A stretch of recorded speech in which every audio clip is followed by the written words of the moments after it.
Hello students and welcome back to the channel and your one and only business studies.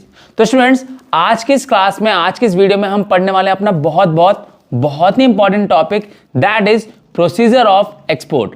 देखो, export के बारे में हम जान चुके हैं एक्सपोर्ट क्या होता है, और आप जानते भी हो क्या होता है कि एक कंट्री अपना जो प्रोडक्शन होता है उसको दूसरी कंट्री में सप्लाई करती है, बेचती है। ठीक है, तो ये हमारा एक्सपोर्ट होता है। लेकिन एक्सपोर्ट कोई हलवा थोड़ना है कि कोई भी कर देगा। एक्सपोर्ट करने के लिए पता है क्या, एक प्रोसीजर है, लंबा चौड़ा प्रोसीजर है, यानी कि आप सबसे बड़े प्रोसीजर में से एक है। 17 steps it includes. Although 17 steps सुनने में बहुत ही ज्यादा कॉम्प्लिकेटेड लग रहा होगा, लेकिन आई मेक श्योर कि ये कॉम्प्लिकेटेड नहीं है। आप बना लो तो मैं कह नहीं सकता, दूसरों की बातों में आ जाओ तो मैं कह नहीं सकता। वीडियो को देखोगे, अगर चीजों को अगर समझोगे ना, तो आपको रटने नहीं पड़ेंगे। ये सिस्टमैटिक एक सीक्वेंस में होते हैं, ये क्रोनोलॉजी है। पहले ये होता है, फिर ये होता है, फिर ये होता है, फिर ये होता है। तो एक सीक्वेंस है जिसको फॉलो करना पड़ता है। तो कॉम्प्लिकेशन कहां होते हैं? जहां रैंडमली कुछ भी हो रहा हो। No, it has a sequence. तो जहां पर सीक्वेंस की बात आ जाती है, वहां पे चीजें अपने आप ही सॉर्टेड हो जाती है। तो इसमें 17 स्टेप्स में सारे के सारे 1 बाय 1 है। अगर आप स्टेप्स को समझ लेते हो तो ये कॉम्प्लिकेटेड नहीं है। नहीं समझोगे, याद करने के लिए जाओगे तो 100% भूल जाओगे, है ना। तो इसीलिए समझेंगे, वीडियो को देखेंगे। मैं अब हर बार वीडियो में एक ही बात बोल रहा हूं, कम्युनिकेशन इज रिक्वायर्ड। अगर आपको कहीं कुछ समझ में नहीं आ रहा है, कहीं आप कोई प्रॉब्लम फेस कर रहे हो, तो the most important thing required is communication. Write me in the comment section. Comment section open है आप लोगों के लिए, फ्री है। Feel free to ask you doubts, tell me the doubts, तभी तो मैं उसको आपको और इंप्रोवाइज कर पाऊंगा। या कुछ चीजें जो आपको नीड है, हो सकता है मुझे लग रहा है कि हाँ ठीक है, लेकिन क्या पता आपको लग रहा नहीं सर मुझे थोड़ा सा और एक्सप्लेन चाहिए, बता दूंगा। आपको लग रहा है बहुत ज्यादा एक्सप्लेन है, ब्रीफ में बताओ, तो वो हो जाएगा। तो डिपेंड्स, मॉडिफिकेशन तो हो सकती है, नहीं तो हमारे हाथ में, लेकिन उसके लिए क्या रिक्वायर्ड होगा? कम्युनिकेशन। तो चलो बिना किसी देरी के फटाफट से ये 17 के 17 स्टेप्स ऑफ एक्सपोर्ट समझते हैं। आज की इस वीडियो में बस यही समझेंगे, लेकिन इसको ऐसे समझेंगे कि कोई दिक्कत ना हो। ठीक है, सबसे पहले देखो जरा, एक्सपोर्ट क्या होता है आपको क्लियर है? एक्सपोर्ट का मतलब होता है sending goods and services from home country to foreign country. बहुत सिंपल है, एक्सप्लेन करने की जरूरत भी नहीं है। How to export, now there comes the question, कैसे, है ना। तो देखो, सीक्वेंस इज मैंडेटरी। क्या बताया मैंने? 17 स्टेप और 17 के 17 किसमें होते हैं? जो 17 के 17 स्टेप्स है ना आपके, ये सारे के सारे आपके एक सीक्वेंस में, पहले ये, देन ये, देन ये, देन ये, आगे पीछे नहीं कर सकते। ठीक है, मिक्स नहीं कर सकते। तो देखो, सबसे पहले नंबर पर आता है स्टेप नंबर 1, जिसमें हम receipt of inquiry and sending quotation. देखो क्या होता है कि जैसे आपको भी कभी भी कोई सामान खरीदना होता है, तो पहले क्या करते हो आप? उस जैसे सारे वेंडर ढूंढते हो कि कहां से मुझे सामान मिल सकता है। सिमिलरली, जब किसी को कोई सामान चाहिए जो कि उनकी कंट्री में अवेलेबल नहीं है, तो पहले वो क्या करते हैं, इंटरनेशनली जाके चेक करते हैं कि कौन कौन से लोग हैं जो ये सामान हमारा बेच रहे हैं, हमारे नीड का ये सामान बेच रहे हैं। तो सबसे पहले क्या होगा, आपके नंबर पर या आपके जो भी पोर्टल है वहां पर एक इंक्वायरी आएगी, है ना, कि इंक्वायरी आएगी कि ये प्रोडक्ट है, ये हमको चाहिए। तो आपको दिख जाएगा कि चलो भाई, एक सामने वाला बंदा है जो कि ये सामान ढूंढ रहा है कि अरे ये तो मैं बनाता हूं, है ना। तो सबसे पहले क्या आएगा, यू विल रिसीव इंक्वायरी। आपको एक इंक्वायरी आएगी जिसमें एक सामान होगा जो आप बनाते होगे, आपको पता चल जाएगा कि ये तो मेरे मतलब का है, यही तो मैं बनाता हूं। तो आपने रिसीव कर लिया इंक्वायरी।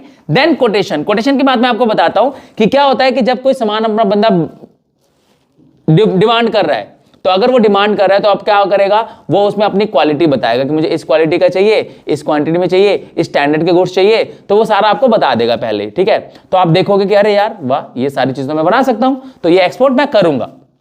ठीक है, अब उसमें क्या होगा कि वो सामने वाला बंदा साथ में ये भी पूछेगा कि मुझे प्राइस बताओ, यानी एक रफली कोटेशन आपसे मांगेगा, है ना। तो आप देखोगे कि ये सामान मैं बना सकता हूं, और ऐसे ही जो भी क्या बोलते हैं कोटेशंस हैं, वो आप उसको अपनी कोटेशन को सेंड कर दोगे कि ठीक है ये इतने में बन जाएगा। अब वो सामने वाला है वैसा आपकी कोटेशन या आपके जैसे 2-3 और सबकी कोटेशन को देखेगा, उसको कंपेयर करेगा, जो उसको बेस्ट सूटेड लगेगा वो उसको चुन लेगा। लेकिन यहां पर हम तो अपनी बात कर रहे हैं, क्योंकि हम एक्सपोर्टर हम एक्सपोर्ट करने वाले हैं। तो मान लेते हैं कि हमारी कोटेशन जो है वो एक्सेप्ट हो गई, तो उसने हमें इंक्वायरी भेजी कि मुझे ये प्रोडक्ट चाहिए, इतनी क्वांटिटी में चाहिए, इस क्वालिटी में चाहिए, इस स्टैंडर्ड्स के गुड्स चाहिए, सब कुछ बता दिया उसने। आपने बताया कि ठीक है मैं ये बना सकता हूं, ये है मेरी कोटेशन, ये मेरा प्राइस है, आपने दे दिया, हमारा कोटेशन जो है सेलेक्ट हो गया। ये हमारा पहला स्टेप हो गया, जिसमें क्या हुआ है, रिसीट ऑफ इंक्वायरी, हमने इंक्वायरी रिसीट की और उसकी डिमांड पर हमने कोटेशन सेंड करी, पहला स्टेप। तो देखो, the prospective buyer of the product send an inquiry of different exporters individually और generally by announcement of media, ads, जो भी हो सकते हैं उसके through, requesting them to send information regarding price, quality, terms and condition etcetera. सब कुछ आपसे डिमांड करेगा, वो आप दे दोगे। The exporter send the reply to in the form of quotation pro forma, that is invoice, which contains detailed information regarding price, quality, size, etc. of product which they can supply। तो आप, क्योंकि मैं यहां पर अपनी बात कर रहा हूं, मैं एक्सपोर्टर हूं, आप एक्सपोर्टर हो, हम लोग एक्सपोर्टर है, हम एक्सपोर्ट करने वाले, तो हम वो सारी इंफॉर्मेशन अपनी दे देंगे in terms of quotation. Quotation में सब लिखा होगा, size, price, everything that demands, ठीक है, डिमांडेड बाय द इंपोर्टर। दूसरा आता है, अब हमारी कोटेशन सेलेक्ट हो गई। अब हमारी कोटेशन सेलेक्ट होने के बाद दूसरे नंबर पे क्या आएगा? रिसिट ऑफ ऑर्डर और इंडेंट। रिसिट ऑफ ऑर्डर, अब क्योंकि हमारी कम्युनिकेशन बैठ गई भाई कि ठीक है, हमने बोला हम दे देंगे, उन्होंने बोला कि ठीक है हम तुमसे खरीदेंगे, अब वो हमें ऑर्डर भेजेगा। क्या करेगा? ऑर्डर भेजेगा। If the buyer is satisfied by the proforma invoice, he can place the order, an order to be dispatch, ठीक है। अब जो ऑर्डर ऑफ डिस्पैच होता है, जो आप एक तरीके से ऑर्डर होता है ना, उसी को बोलते हैं इंडेंट, ठीक है। जो हमारा ये जो होता है जिसके थ्रू हमें ऑर्डर भेजेगा, दैट इनवॉइस, दैट नोट, या जो भी आपका एक डॉक्यूमेंट होगा, दैट इज कॉल्ड इंडेंट। बात समझ में आ रही है? It contains description related packaging, order quantity, delivery terms etcetera. इसमें जितनी भी टर्म्स एंड कंडीशन है, जो भी चीजें प्रोडक्ट के बारे में उसको बतानी है, वो सारी आपको बता देगा। ये सेकंड हो गया। पहला क्या था? पहले स्टेप में आपने क्या किया? इंक्वायरी ली, कोटेशन भेजी। दूसरे स्टेप में क्या? उसने ऑर्डर प्लेस कर दिया। 2 स्टेप हो गए। तीसरा step, accessing the importer credit worthiness and securing a guarantee of payment. अब एक बात बताओ कि कितने भी ऑर्डर आएंगे, हम अंधाधुंध थोड़ा ना विश्वास कर लेंगे, या आप कर लोगे क्या? आपकी सपोज कोई शॉप है, एक बंदे का कॉल आता है कि अरे सर आपके पास ये सामान है क्या? ठीक है मैं लेने आ रहा हूं, निकाल के रखो। तो आप अंधाधुंध विश्वास कर लोगे क्या? मैं तो नहीं करूंगा, आप भी नहीं करोगे, और करना भी नहीं चाहिए। व्हेन इट्स अबाउट बिजनेस, तो चीजें प्रैक्टिकली सोचनी चाहिए। हमें यह भी तो देखना पड़ेगा कि सामने वाला बंदा खरीदने लायक है या नहीं है। Would he be able to pay? वो हमारी पेमेंट कर सकेगा? ये बस ऐसे हमारा बेवकूफ काट रहा है, हमें बेवकूफ बना रहा है, ये भी होता है ना। तो फेक भी तो होती चीजें। तो हम पहले अपने आप को एश्योर करेंगे कि yes, the person whom order we have received is able to pay the money that he has to. जो उसको पे करना वो पे कर देगा, हमारी पेमेंट कर देगा। तो हम वहां पर क्या करते हैं? इंपोर्टर की जो क्रेडिट वर्दीनेस है, या उसकी जो आप ये कह लो, हम अपनी पेमेंट को सिक्योर करते हैं। कैसे सिक्योर करेंगे? अभी देखो जरा उसका क्या प्रोसेस है। Generally exporters demands a letter of credit from the importer. हम क्या करेंगे? हम एक लेटर ऑफ क्रेडिट मांगेंगे। अभी लेटर ऑफ क्रेडिट क्या होता है? जो इंपोर्टर है, जो हमसे इंपोर्ट कर रहा है, हम उसकी तरफ से एक प्रूफ मांगते हैं। वो क्या करेगा? वो अपना जो भी उसका बैंक होगा, उस बैंक के पास जाएगा, जो एक नोन बैंक होगा, कमर्शियल बैंक होगा, उसके पास जाएगा। वो बैंक एक लेटर इश्यू करेगा उसके नाम से कि भाई ये जो बंदा है, ये यहाँ का ही बंदा है, और इसका हमारे बैंक में अकाउंट है, और ये पेमेंट कर सकता है, ये आपकी पेमेंट कर देगा। आपको घबराने वाली बात नहीं है, ठीक है। तो ये होता है लेटर ऑफ क्रेडिट, जो वहां का उसका जो कमर्शियल बैंक है वो इशू करेगा in favour of that person कि yes, this person can pay his money, pay the order amount, जो भी होगा वो आपको पे कर सकता है। तो आपको इसके लिए घबराने वाली बात नहीं है, विश्वास करो, आप इसको सामान दे सकते हो, कोई दिक्कत वाली बात नहीं है। Which is a guarantee issued by importer's bank. Importer का बैंक इशू कर रहा है that it will honour payment, यानी आपको पेमेंट कर देगा up to the certain amount of export bill to the bank of the exporter. अब हमें एक तरीके से तसल्ली मिल गई कि ठीक है भाई, सामने वाला बैंक बोल रहा है तो रेप्यूटेड बैंक है, तो विश्वास तो करेंगे हम। तो हमने कहा ठीक है, अब हम सामान भेज देंगे। अब अपने आगे की जो प्रोसीजर है, प्रक्रिया है, हम उसमें लग जाएंगे। 3 स्टेप हो गए हमारे। चौथा step, obtaining export licence. Now this is something important. Export करना कोई हलवा नहीं है कि कोई भी आएगा और एक्सपोर्ट कर देगा। बात समझ में आ रही है? उसके कुछ प्रोसीजर्स हैं, कुछ लीगल फॉर्म्स हैं, कुछ लीगैलिटीज हैं जो हमें पूरी करनी होती है। हर कोई एक्सपोर्ट नहीं कर सकता। एक्सपोर्ट करने के लिए लाइसेंस चाहिए होते हैं। हरी बात समझे? यहां पर जब लाइसेंसिंग की बात आती है तो हमें 3 स्टेप से होकर गुजरना होता है।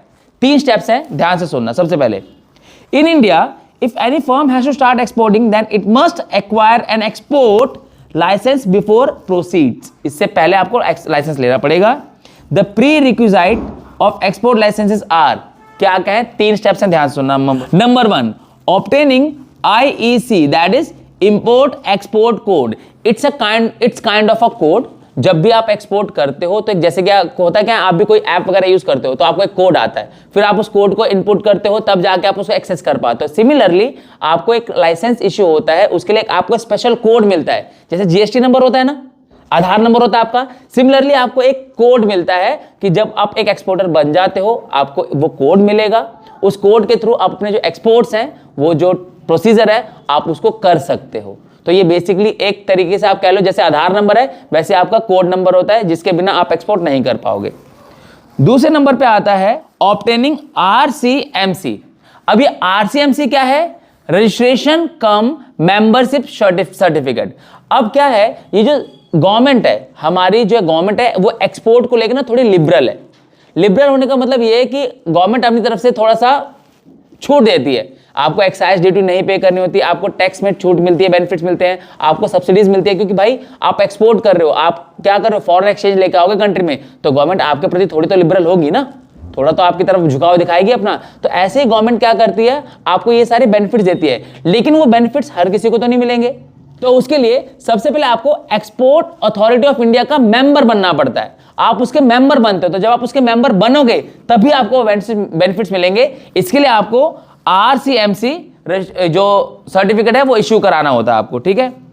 उसके बाद नेक्स्ट है हमारा, ये 3 जगह से हो सकता है इश्यू। देखो, एक नंबर 1 आपका ये रहा, export development authority, number 2 export promotion council या federation of Indian export organisation. ये 3 जगहों से आपको इश्यू हो जाता है, ठीक है, यहां से आप इश्यू करा सकते हो।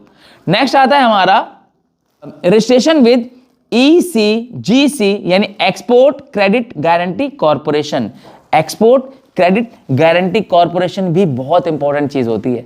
क्या होता है, देखो, अब आपको पैसा अभी तो आया नहीं है, पैसा कहाँ से आएगा भाई, वो तो जब बनेगा सामान दोगे तब, लेकिन प्रोडक्शन करने के लिए, प्रोड्यूस करने के लिए आपको पैसा तो चाहिए ना, फाइनेंस तो चाहिए। तो ये एक ऐसा लीगल डॉक्यूमेंट है आपके लिए जो कि आपको फाइनेंस इश्यू कराने में यानी कमर्शियल बैंक से लोन लेने में आपको हेल्प करेगा। कि जब तक आपके पास ये नहीं होगा ना तब तक कोई भी कमर्शियल बैंक आपको लोन नहीं देगा, ठीक है। अभी अगले स्टेप में आपको ये थोड़ा सा और क्लियर हो जाएगा। तो ये 3 सर्टिफिकेट्स हैं, ये 3 डॉक्यूमेंट्स हैं जो एक एक्सपोर्टर बनने के लिए आपको इश्यू कराने पड़ते हैं, इश्यू कराने ही पड़ेंगे, नो वे आउट है ये, इसके बिना काम नहीं बनेगा, ठीक है। तो अब जरा हम मूव करते हैं अपने 5वें स्टेप पे, जो क्या है, ऑब्टेनिंग प्री शिपमेंट फाइनेंस। जैसे कि मैंने बताया ठीक पिछले पॉइंट में क्या था कि वो जो सर्टिफिकेट था वो इसीलिए था। क्या है कि अगर आपको एक्सपोर्ट करोगे, सामान उसके पास पहुंचेगा, तब उसके बाद वो पेमेंट करेगा या उसके भी कुछ टाइम बाद पेमेंट करेगा, तो अब तक आप प्रोडक्शन करने के लिए पैसा कहां से लाओगे, वो तो आपको चाहिए। तो यही है यहां पर ऑब्टेनिंग प्री शिपमेंट फाइनेंस, यानी शिपमेंट से पहले ही आपको पैसे की जरूरत है, आपको फाइनेंस की जरूरत है। ये आपका हेल्प करते हैं, जो ऊपर वाला सर्टिफिकेट था ना, यहां पर आपको हेल्प करता है। That is once the exporter receive letter of credit, इसको लेटर ऑफ क्रेडिट मिल गया ठीक पिछले वाले स्टेप में, he or she can approach his bank to obtain finance. अब ये लेटर ले जाकर बैंक को दिखा सकते कि देखो भाई, मेरे पास जो है लाइसेंस है और मैं मेंबर हूं इसका और मैं एक्सपोर्ट कर सकता हूं, सब कुछ आप बता दोगे अपना जो भी है, वो वेरिफिकेशन होगी, वो सारी वेरिफिकेशन पास हो जाने के बाद आप कमर्शियल बैंक से वो लेटर ऑफ क्रेडिट दिखा के लोन ले सकते हो। लोन किसके बिहाफ पे लोगे, अपने एक्सपोर्ट के, क्योंकि आपको आप दिखा दोगे कि देखो ये मेरे पास ऑर्डर आया हुआ है, कोटेशन वगैरह सब दिखाओगे आप अपने, उस ऑर्डर के बताओगे कि इसके कंप्लीट होने के बाद मेरे को इतनी पेमेंट आएगी तो मैं आपको लोन भर दूंगा, समझ रहे हो। तो यहां से आपका विश्वास हो जाएगा और वहां से आपको पैसा मिल जाएगा। नेक्स्ट स्टेप होता है, अब देखो पैसे आ गए, अब अगला स्टेप क्या बनता है, प्रोडक्शन करना। तो नेक्स्ट स्टेप में आप कर दोगे प्रोडक्शन या प्रोक्योरमेंट ऑफ गुड्स। उसके बाद क्या होता है, प्री शिपमेंट इंस्पेक्शन। जब आप प्रोडक्शन कर रहे हो तो अब ऐसा तो नहीं है कि भाई अंधाधुंध विश्वास है आपके ऊपर या मेरे ऊपर। क्यों होगा भाई अंधाधुंध विश्वास, क्योंकि जब आप एक्सपोर्ट करते हो ना तो पूरी की पूरी कंट्री की साख, पूरी की पूरी कंट्री की गुडविल आपके साथ जुड़ जाती है।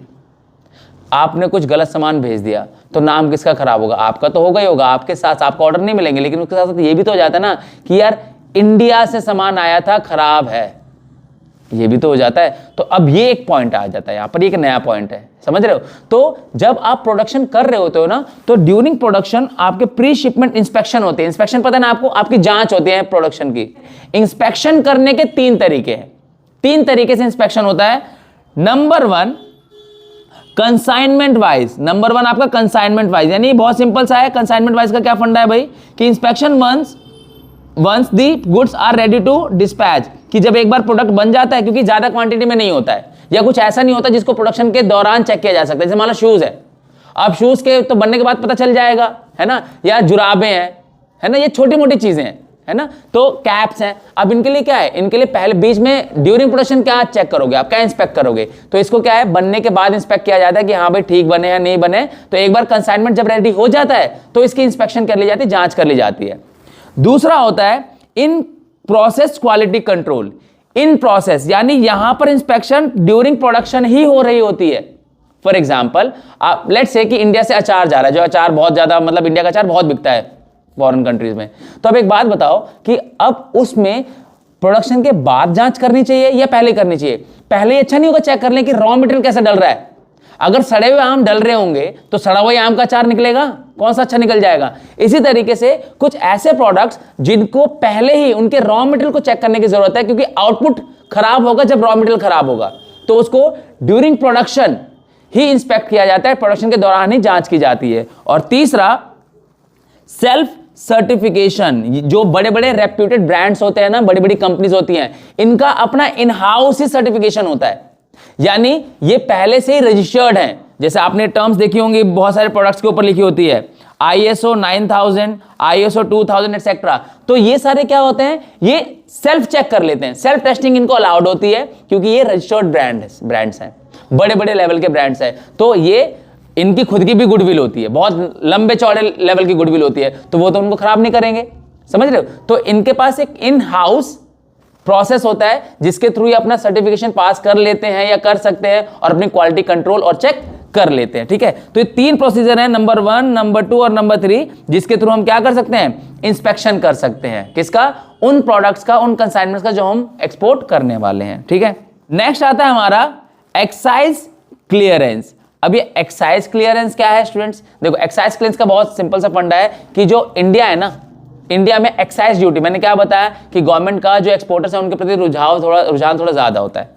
ठीक है, तो उनको थोड़ी सी ज्यादा छूट मिलती है, बेनिफिट्स मिलते हैं। तो एक्साइज क्लियरेंस का बहुत सिंपल सा मतलब ये होता है स्टूडेंट्स कि जो एक्साइज ड्यूटी है, which is kind of a tax, जो आपको पे करना होता है, वो यहाँ पर इंडिया में आपको नहीं पे करना होता है, उसको आपको छूट मिली होती है। तो आप क्या करोगे, आप जाओगे और अपने एक्साइज ड्यूटी जो आपने बाई चांस पे कर दी है तो वो आपको रिफंड मिल जाती है, आपको वो रिफंड मिल जाती है। तो exported goods are generally accepted from excise duty and if it is already paid then it will be refunded. तो आपको क्या हो जाएगा, वो रिफंड हो जाएगा अगर आपने पे कर रखा है तो। To get exemption exporter applied to the excise commissioner along with the invoice, that is RCMC। RCMC याद है ना, अभी पीछे हमने डिस्कस किया था, क्या है कमेंट में बताओ RCMC का मतलब। And in case of refund of duty then he applies to the assistance commissioner of excise। तो अगर पे कर दिया है तो जो एक्साइज कमिश्नर है उसको अपील करता है, अप्लाई करता है अपने टैक्स के रिफंड के लिए, जो कि उसको मिल जाता है बाद में। ठीक है, नेक्स्ट आता है हमारा obtaining certificate of origin. Certificate of origin बहुत सिंपल सा है, आप जो प्रोडक्ट्स यूज करते होगे, आप कपड़े यूज करते हो, देखो पीछे लिखा होता है made in China, made in India, made in Japan, made in. तो जो मेड इन है ना, ये होता है सर्टिफिकेट ऑफ ओरिजिन। तो अगर आप भी एक्सपोर्ट कर रहे हो तो आपको भी अथॉरिटी में जाके आपको एक सर्टिफिकेट इशू कराना होता है जो कि आपको बताता है कि लेटर ऑफ ओरिजिन क्या है। यानी अगर आप इंडिया से कर रहे हो तो मेड इन इंडिया का जो लेटर है और सर्टिफिकेशन है वो आपको वहां से इशू कराना होता है। ठीक है, some important countries provide tariff concession और other exemption to the goods coming from the particular country. अब जैसे कई कंट्रीज होती हैं, कई कंट्रीज के हमारे कंट्रीज के साथ अच्छे रिलेशन है, तो वो हमें अलग टाइप के बेनिफिट्स देते हैं। ठीक है, अलग टाइम के जैसे एग्जेम्पशंस मिल जाती है, कुछ पेमेंट जो हमको नहीं करनी होती, कुछ एडिशनल डिस्काउंट मिल सकता है, कुछ भी हो सकता है, वो तो डिपेंड करता है उनके क्या बोलते हैं रिलेशनशिप पे, है ना। तो अकॉर्डिंगली हमें ये सारे बेनिफिट्स मिल सकते हैं, लेकिन उसके लिए हमें क्या चाहिए, हमें चाहिए सर्टिफिकेट ऑफ ओरिजिन। बात समझ में आ रही है। नेक्स्ट स्टेप है हमारा, सब कुछ हो चुका है भाई, हमें सर्टिफिकेट ऑफ ओरिजिन में मिल चुका है, सारी प्रोसेस यहां तक हमने कंप्लीट कर ली। अब हम पहुंच गए अपने 10th पॉइंट पे। 10th पॉइंट क्या है, आपका सामान रेडी हो गया है, सारी जो भी एक्साइज वगैरह का काम था वो सारा आपने करा लिया है, सर्टिफिकेट ऑफ ओरिजिन है, सब कुछ आपने ले लिया है। अब क्या है, अब आपको सामान भेजना है। अब सामान भेजने के लिए आप किससे, शिपिंग के थ्रू करोगे, इसको शिप करोगे। तो अब आप क्या करोगे, आप जाओगे, वो लेट्स से कि आपका जो सामान है वो शिप के थ्रू जाना है, तो आप उस शिप पे जाओगे और देखोगे भी कौन कौन सा सामान है जो इस कंट्री में जाने वाला है अगले महीने, इस महीने, जब भी आपको भेजना है, तो आप जाके वहां पे पता करोगे और वहां जाकर आप उस कंपनी से, जिस कंपनी का वो शिप है, उससे बात करोगे और अपना ऑर्डर प्लेस करके अपनी जो जगह है वो बुक कर लोगे। कैसे हम रिजर्वेशन कराते हैं ट्रेन जाने के लिए? तो IRCTC जो रेलवे हमारा, हम अपनी सीट बुक करा लेते हैं कि 2 महीने बाद हमें जाना है तो हमारी सीट बुक कर दो। इसी तरीके से जब आपको अपना सामान, जैसे जब मालगाड़ी के थ्रू सामान जाता है तो कैसे जाता है, आप अपना सामान बुक करा लेते हो, आप सामान के लिए स्लॉट बुक करा लेते हो कि हमारा सामान जाएगा। आ रही बात समझ में? तो similarly the exporter applies for shipping space from the shipping company. Shipping company के पास जाओगे और बोलोगे कि भाई हमें हमारा सामान जो है वो एक्सपोर्ट कराना है, तो हमें आपके थ्रू भिजवाना है सामान, आप हमारा भिजवा दो, ठीक है। फिर if accepted the company issues the shipping order, तो कंपनी आपका शिपिंग ऑर्डर इश्यू कर देती है और आप फिर अपना सामान वहां से भिजवा देते हो उस कंपनी के थ्रू, ठीक है, उस शिपिंग कंपनी के थ्रू। उसके बाद आपने अपना क्या किया, रिजर्व कर लिया, आपने अपनी जो स्लॉट है वो रिजर्व कर लिया। अब उसके बाद packing and forwarding with necessary details. जब आप पैकिंग करोगे तो वहां पे डिटेल्स लिखनी बहुत जरूरी है, क्या है, किस क्वांटिटी में, क्या सामान है, कैसे, जैसे वो लिखा होता है ना, not to put like this, not to put like that, ऐसे नहीं रखना है, ऐसे पलटना नहीं है, ये नहीं करना, वो नहीं करना, वो सारी डिटेल्स आप उसमें मेंशन करोगे कि हाउ टू शिप, जो आपको जरूरी है। क्योंकि आप उठा पटक कर दिया, आपका सामान ही टूट गया, फिर क्या फायदा? ऑल्दो हो जाता है वो, लेकिन इंपोर्टर के लिए भी यूजफुल होता है और जो शिपिंग कंपनी है उनके लिए भी यूजफुल होता है कि आपको कोई इसमें कोई ऐसा सामान तो नहीं है जिसको किस तरीके से रखना है, क्या करना है, सारी डिटेल्स आपको देनी होती है, ठीक है। इंश्योरेंस ऑफ गुड, अब आपने सब कुछ कर लिया, सारा सॉर्टेड हो गया, अब बारी आती है इंश्योरेंस ऑफ गुड। जो सामान आपने भेज दिया, मान लो भगवान ना करे वो शिप का एक्सीडेंट हो जाता है, आपका सामान टूट जाता है, डूब जाता है, खराब हो जाता है, तूफान आ जाता है, आपका सामान खराब हो जाता है, चोरी हो जाता है, ठीक है, पायरेट्स ऑफ कैरिबियन आपने देखी होगी, आपका सामान वहां से पायरेट जो चुरा के ले जाते हैं, तो उस केस में क्या होना चाहिए, आपको अपने आप को सेफ तो करना चाहिए ना। अपने आप को सेव करने के लिए आप क्या करोगे, जो आपका प्रोडक्ट है, जो आपके गुड्स हैं, आप उसका इंश्योरेंस करा लोगे कि कल को हमें कोई दिक्कत ना हो, कोई फाइनेंशियल इश्यूज ना आए हमारे साथ, ठीक है। अगला कस्टम क्लियरेंस। अब कस्टम क्लियरेंस क्या है कि अब आप जाओगे, जिस दिन आपका सामान जा रहा होगा वहां पर जाओगे, कस्टम ऑफिसर के पास जाओगे, जो भी रिक्वायर्ड डॉक्यूमेंट्स है वो आपको दिखाओगे कि देखो भाई सारे सर्टिफिकेट्स हमारे पास है, हमारा सामान जाने दो, तो आप वहां पर दिखाओगे, वहां से पास होगा तो आपका सामान वो जाने के लिए अलाउ कर देंगे। तो देखो क्या है, एक्सपोर्टर प्रिपेयर्स अ शिपिंग बिल, आप एक बिल बनाओगे जिसमें सारी रिक्वायर्ड इंफॉर्मेशन, डिटेल इंफॉर्मेशन होगी वहां पर, ठीक है, containing detail about the goods and destination of delivery. 5 copies of the bill with the given documents are then submitted to the custom appraiser at custom house, after which the port superintendent is approached to obtain carting order, which is a gate pass for the cargo to enter inside the dock. तो जब आपने सारी अपने आप को prove कर दिया, authority आपको मिल गई कि हाँ भाई ठीक है, बंदा फेक है, जेन्युइन है, कोई दिक्कत वाली बात नहीं है, तो एक तरीके से वो आपको एक लेटर इश्यू करता है जिसको आप कह सकते हो गेट पास। ये कौन करेगा? कस्टम ऑफिसर करेगा। कब करेगा? जब वो सेटिस्फाइड हो जाएगा कि हाँ भाई तुम फेक नहीं हो, कोई ऐसा सामान नहीं जा रहा जो कि गलत होना चाहिए, ठीक है। तो वहां से आपको एक सर्टिफिकेट मिल गया, गेट पास मिल गया, अब आपका सामान अंदर जा सकता है, अब आपका सामान डेक पर जा सकता है, ठीक है, शिपिंग के लिए। अब इसके बाद कौन कौन से डॉक्यूमेंट्स आपको देने होते हैं इस टाइम पे? नंबर 1, ध्यान से सुनना, number 1 export contract order, letter of credit, commercial invoice, marine insurance policy, और 5वां सर्टिफिकेशन ऑफ इंस्पेक्शन। सब कुछ जो कि आप बताएगा कि हाँ भाई सारी जो प्रोसीजर है ना वो आपने कंप्लीट कर ली है, आपका सामान वेरीफाइड है, वो जा सकता है, कोई दिक्कत वाली बात नहीं है, सारे डॉक्यूमेंट्स इस चीज को वेरीफाई कर लेते हैं, ठीक है। नेक्स्ट स्टेप आता है हमारा ऑब्टेनिंग मेट रिसीट। अभी मेट रिसीट क्या है? मेट रिसीट देखो, it refers to the receipt that contains the location details of the shipment on the ship like vessel, berth, description of package etcetera. यानी इसमें आपका सामान कहां रखा हुआ है, कहां रखा जाएगा, किस जगह पर रखा जाएगा, डेक, ये जो शिप है उसके कौन से पार्ट पर, कहां पर, किस कंटेनर में, किस तरीके से रखा गया है, वो सारा। कैसा होता है कि आप जब ट्रेन से जाते हो तो आपका जो रिलेटिव है वो डायरेक्ट आपके कोच के सामने, आपके बर्थ के सामने आके खड़ा हो जाता है। कैसे?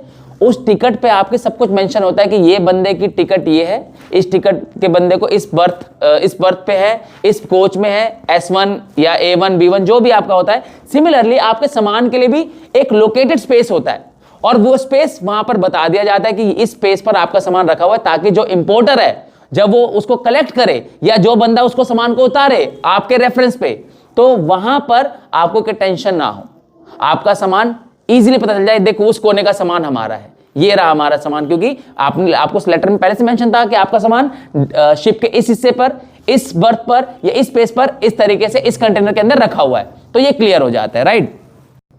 नेक्स्ट क्या है, payment of freight and insurance bill of next payment of freight and insurance bill of the landing. उसके बाद कुछ छोटे मोटे खर्चे होते हैं जो कि जब आप कलेक्ट करेगा इंपोर्टर, वो वहां पर उस टाइम पर आपको पे करना होता है, तो वो बंदा पे कर देता है। After receiving mate receipt of the exporter surrender it to the shipping company which in exchange issues bill of landing.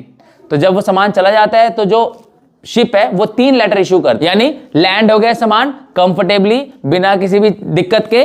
अब वहां पर 3 कॉपीज इशू होती हैं। पहली होती है इंपोर्टर के लिए, जिसने इंपोर्ट करा है उसको देना पड़ता है कि हाँ भाई सामान आपका आ गया है, सुरक्षित आ गया, कोई दिक्कत वाली बात नहीं है। नंबर 2 एक्सपोर्टर के लिए कि भाई आपका सामान पहुंचा दिया हमने, कोई दिक्कत नहीं है। और तीसरा शिप कैप्टन के लिए, कल के वो जाके कोई दिक्कत ना हो कि वो अपने लिए भी तो रखेगा ना कि भाई मैंने सही से पहुंचा दिया था, मेरे लिए कोई दिक्कत की बात नहीं होनी चाहिए। अब ठीक है, तो नेक्स्ट पॉइंट आता है प्रिपरेशन ऑफ इनवॉइस। इनवॉइस का मतलब क्या होता है, बिल होता है, बहुत सिंपल है। Stated the amount that is to be paid by importer. अब इस पे एक बिल बनता है जिसपे ये लिखा होता है कि इंपोर्टर जो है उसको कितना अमाउंट पे करना है, कितने रुपए पे करने हैं, वो बिल पे लिखा होता है। The agent if any get attested by the customs. और जो भी आपका एजेंट होता है, बंदा जो भी एजेंट होता है उस बीच में, वो अटेस्ट करा लेता है कि हाँ भाई ठीक है, इस बंदे को इतना अमाउंट पे करना है, अटेस्ट हो गया, ठीक है।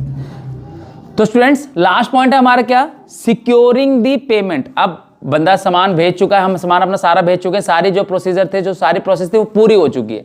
अब बारी किस चीज की है, अब हमें पेमेंट सिक्योर करनी है अपनी। हमारी पेमेंट कैसे आएगी, after shipment the exporter informs the importer about the same. Inform कर दिया, सब कुछ हो गया। In order to claim the shipment importer needs certain document such as copy of invoice. उसको क्या क्या चाहिए भाई, इंपोर्टर को कॉपी ऑफ इनवॉइस चाहिए, बिल की कॉपी चाहिए, बिल ऑफ हैंडलिंग कि भाई हमने सामान हैंड ओवर कर दिया है, ठीक है, सामान आपका पहुंच गया है, उसको एक ये चीज चाहिए। तीसरा लेटर ऑफ क्रेडिट, जो लेटर ऑफ क्रेडिट यहां पर इशू किया था, है ना, वो सारा।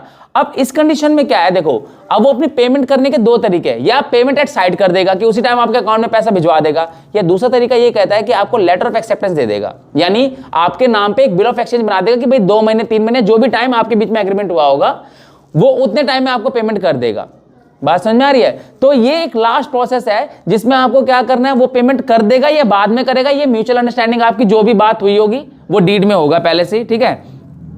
क्या है, the exporter send the document through the banker instructing him to deliver the document to the importer only when acceptance of bill in exchange. तो ये 2 तरीके से हो गया आपका, है ना। एक आपका क्या हो गया, डॉक्यूमेंट अगेंस्ट साइट, यानी कि अगर आपने ऑन द स्पॉट पेमेंट हो गई है तो उसके लिए अलग डॉक्यूमेंट्स होंगे, और डॉक्यूमेंट अगेंस्ट एक्सेप्टेंस कि अगर आप उस टाइम नहीं कर रहे हो, बाद में कर रहे हो, तो उसके डॉक्यूमेंट्स अलग होंगे। तो ये 2 मोड ऑफ पेमेंट है जिस तरीके से जो इंपोर्टर है पेमेंट कर सकता है एक्सपोर्टर को। एक तो ऑन द स्पॉट कर देगा, पेमेंट एट साइट कर देगा, या फिर बाद में करेगा, उसके लिए उसको एक बिल इशू करना पड़ेगा।